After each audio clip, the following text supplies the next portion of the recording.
Guys, bentar ya, gue siap-siap dulu ya. Nanti habis ini kita berangkat ke tempatnya.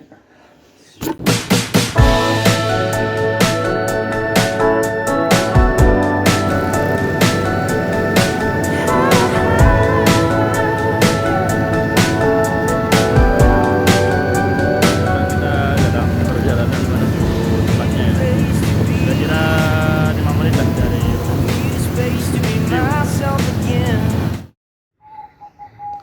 Assalamualaikum warahmatullahi wabarakatuh. Akhirnya kita sampai juga di makam ya, makam para ulama penyebar Islam. Nah, di sini perkenalkan, nama saya Abdullah Ahmad Muslih. Saya dari kelas B, prodi PBA, Pendidikan Bahasa Arab, angkatan 22. Ingin menjelaskan bagaimana penyebaran Islam di Malang, khususnya di Grebek ini. Bagaimana asal mulanya? Ayo kita telusuri bersama-sama.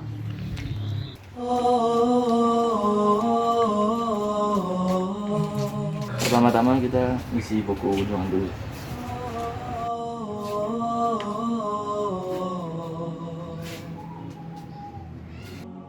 Ya, pertama kali kita akan membahas tentang orang yang pertama kali menyebarkan Islam di Malang dan yang menamakan Malang itu sendiri.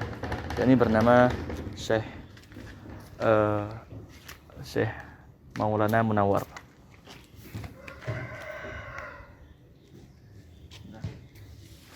Awal mula beliau adalah bernama Syekh Maulana Munawar Al-Maghribi, yang mana beliau itu asalnya dari Maroko, yang mana Al-Maghribi itu sendiri adalah arti dari Maroko.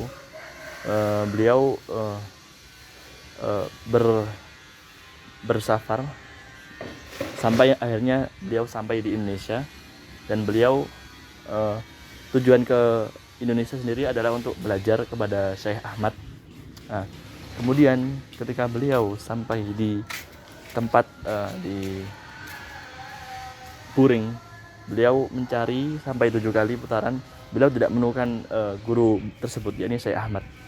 Hingga akhirnya beliau menemukan makamnya dan diketahui bahwa Syekh Ahmad sudah meninggal. Akhirnya beliau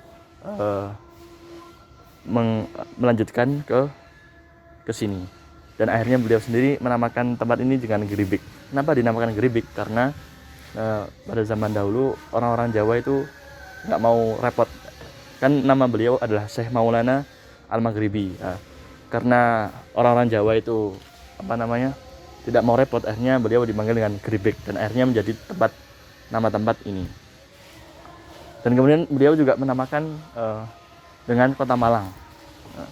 Akhirnya beliau berdakwah menyebarkan Islam di sini, dan itu terjadi pada tahun 1500. Seperti itu. Semoga amal beliau diterima di sisi Allah.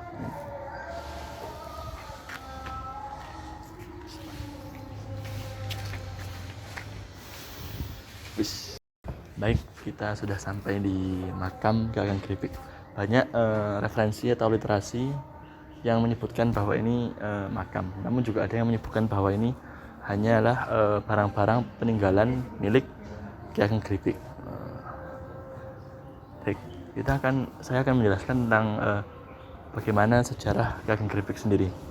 Kakang Grebek sendiri, beliau adalah penyebar Islam, yang mana beliau dulu asal-usulnya beliau sampai ke sini itu beliau kabur dari para penjajah Belanda dari kerajaan Mataram Islam yang berada di Jawa Tengah.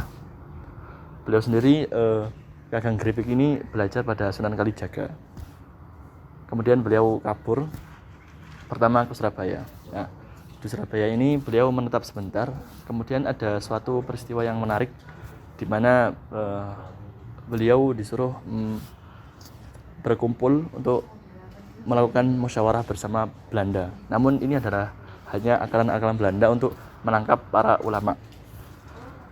Kemudian akhirnya tangan kanan atau abdi dalamnya Kakang Grebek ini mewakilkan beliau, dan Kakang Grebek memberikan jubahnya, sehingga ketika diceritakan ada suatu sumber mengatakan bahwa sampai tangan kanannya ini wajahnya menjadi seperti Kakang Grebek. Akhirnya beliau setelah itu beliau kabur lagi ke Gresik, kemudian ke Pasuruan. Setelah di Pasuruan, beliau belajar di Sunan Giri, ada yang menyebutkan sumber seperti itu. Kemudian akhirnya beliau ke tempat sini. Nah, kenapa dinamakan Ki Ageng Gripik? Sedangkan yang tadi Syekh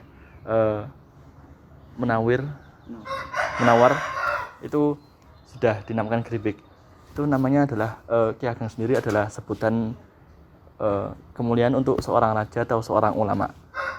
Dan namanya dulu itu bukan Ki Ageng Gripik, tapi Ki Ageng ing Gripik. Yang mana Gripik itu sudah menjadi nama tempat di sini, sehingga beliau disebut dengan nama Ki Ageng Gripik. Ki Ageng itu raja dan Gripik itu nama tempatnya di sini. Nah, ada yang menyebutkan referensi bahwa ini adalah makam pesariannya milik Al-Mukarram Ki Ageng Gripik. Tapi juga ada yang menyebutkan bahwa ini adalah barang-barang milik peninggalan Ki Ageng Gripik.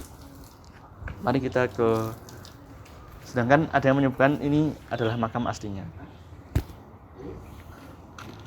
Ayo kita ke sana.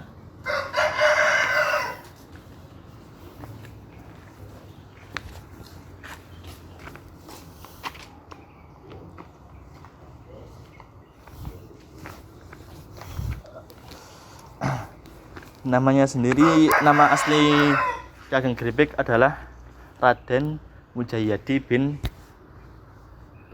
Tumenggung Pekalongan. Dan beliau ketika melarikan diri dari Mataram Islam, ketika dikejar Belanda, beliau memakai nama samaran menjadi Raden Mas Kencet atau Raden Aryo Temenggung Raden Aryo Temenggung. Dan di sana, sebelah sana ada makam Raden Untung Suropati, yang mana beliau membantu pelarian dari Ki Ageng Gripik dalam kabur dari jajahan Belanda. Seperti itu.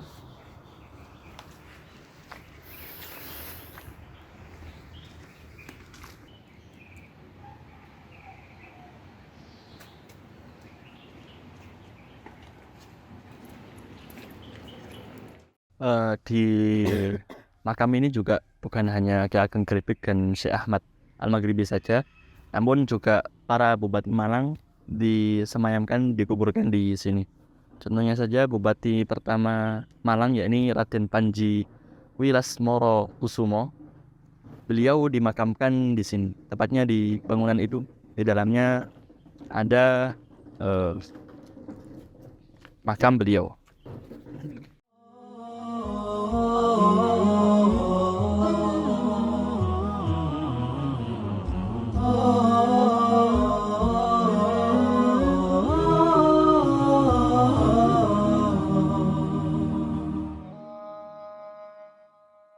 لا إله إلا الله لا إله إلا الله لا إله إلا الله ما لنا رب سوى لا إله إلا الله لا إله إلا الله لا إله إلا الله ما لنا رب سوى.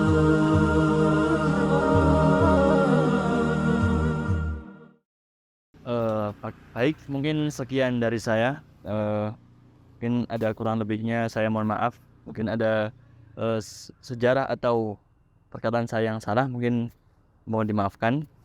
Kemudian kita memberikan barakah Al-Fatihah kepada para ulama dan para pahlawan yang telah menyebarkan Islam di Malang ini.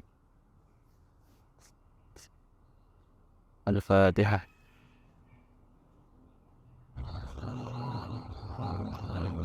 Baik, semoga amal para ulama, amal para pahlawan di Gripik ini semoga diterima di sisi Allah.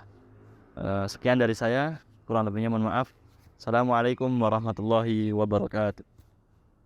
ربنا رب القلوب وهو علام الغيوب الشروق وفي